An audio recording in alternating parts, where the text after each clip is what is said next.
على الرغم من أن صداقتنا لم يكتب لها أن تتم عامها الثاني على خير، ولكنك كنت نعم الصديق.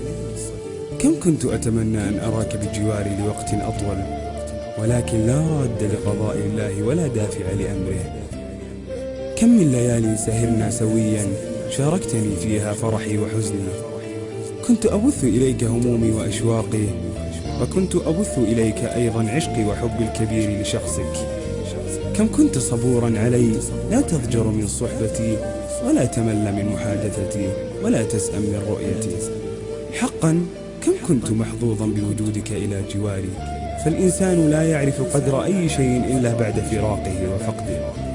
كم كنت أنا غير موفك حقك من ضجر أحيانا ومن شكوى منك، لم أكن أعلم أنك تفعل ما بوسعك لإسعادي. كنت أعتقد أننا خلقنا لنكون أصدقاء طوال العمر. لم أكن أتخيل أن أفتح عيني في صباح يوم باكر ولا تمتد يدي لك لتأخذ نظراتي لتكون أنت أول صورة أراها كل يوم. لم أكن أتخيل أن أشكي همي وغمي ومشاعري وفرحي ولا تشاركني إياها. لم أضع في حساباتي تخطيطا للحظة وداع أو دمعة فراق. ولكن هذه هي الدنيا، وهكذا تكون الحياة، نزول وارتحال وفراق ولقاء. صحيح أنك رحلت من عالم الأحياء، ولكنك ستظل في قلبي دائما. وداعا صديقي. وداعا صديقي.